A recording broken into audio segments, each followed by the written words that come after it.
अच्छा नील, तुम्हारी तो इतनी पहचान है, इतने बड़े बड़े लोग तुम्हें जानते हैं, तुम गौतम की कहीं जॉब क्यों नहीं लगवा देते? और कहीं नहीं तो इस होटल में सही, इस होटल में वेटर की नौकरी तो मिल ही जाएगी। हाँ क्यों नहीं, वैसे तो इस आदमी को कोई जॉब पर ना रखे, लेकिन सिर्फ मेरे कहने पर इस घर जमाई को इस होटल में जॉब मिल सकती है। लेकिन उससे पहले मेरी बस एक छोटी सी शर्त है कि इस आदमी को आज वाइन की एक बोतल खत्म करनी पड़ेगी। वाओ, वेटर्स साहब के लिए और वाइन लेकर आओ।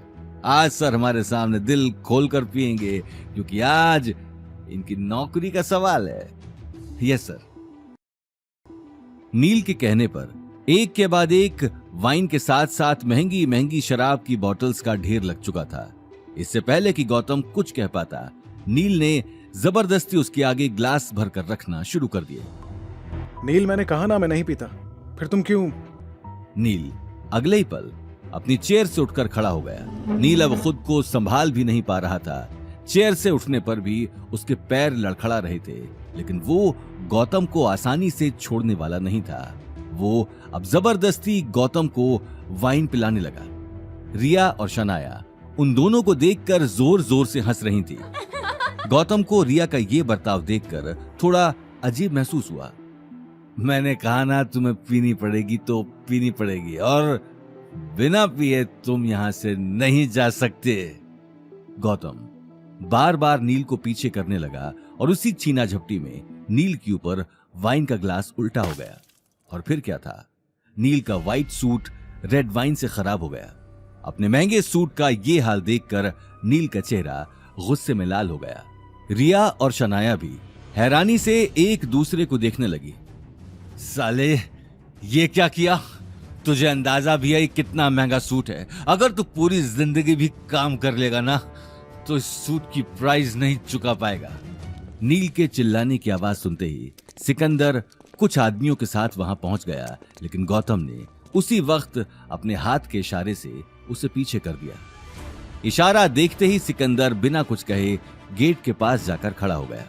नील ने अब गौतम का कॉलर पकड़ लिया था और गुस्से में उसकी आंखों में देख रहा था। साले, तेरी हमारे साथ बैठने की भी हैसियत नहीं है, फिर भी मैं तुझे हमारे साथ बिठा रहा हूं, तुझे खाना खिला रहा हूं और तेरे भाव बढ़ रहे हैं। मेरा इतना महंगा सूट खराब कर दिया तूने, वो भी हमारे गेस्ट के सामने। अब तू बचेगा नहीं। इससे पहले कि नील आगे कुछ करता, उसे दरवाजे से बहुत सारे आदमी आते हुए दिखाई दिए।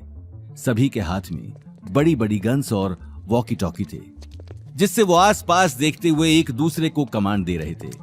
ये देखकर रिया और शनाया भी हैरान हो गए। देखते ही देखते सभी आदमी बैंक्वेट के अलग अलग कोनों में जाकर खड़े हो गए।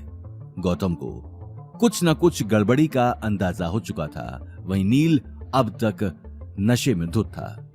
सभी की नजरें गेट पर टिकी थीं और उसी वक्त ब्लैक सूट पहने लंबा चौड़ा आदमी मुंह में सिगार दबाए अंदर आ गया और सभी को देखने लगा।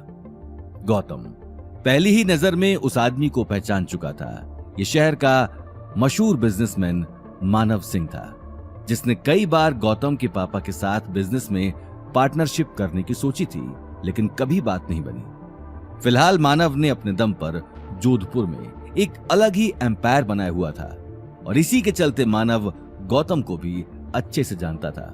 मानव अंदर आते ही अपने सिगार का कश लेते हुए आसपास देखने लगा और सीधे सिकंदर के पास चला गया। आइए mister Manav, welcome welcome. Thank you, लेकिन आज तुम यहां खड़े हो, कोई स्पेशल गेस्ट आया है? यस सर, मिस्टर राठौड़ खुद आए हैं, लेकिन प्लीज। इससे पहले कि सिकंदर आगे कुछ कहता, मानव अपने चेहरे से चश्मा उतारकर गौतम को देखने लगा और तुरंत उसके पास चला गया। वहीं गौतम मानव को देखते ही रिया और शनाया को देखने लगा। उसे सिर्फ अपनी पहचान बाहर आने का डर था। ओह शिट, ये मानव सिंह यहाँ कैसे आ गया? अभी आकर गड़बड़ कर देगा। आगे की कहानी जानने के लिए देखिए अगला एपिसोड सिर्फ पॉकेट एफएम के यूट्यूब चैनल पर और रॉयल वारिस के सारे एपिसोड्स को सुनने के लिए डिस्क्रिप्शन में दी लिंक से डाउनलोड करें पॉकेट एफएम ऐप।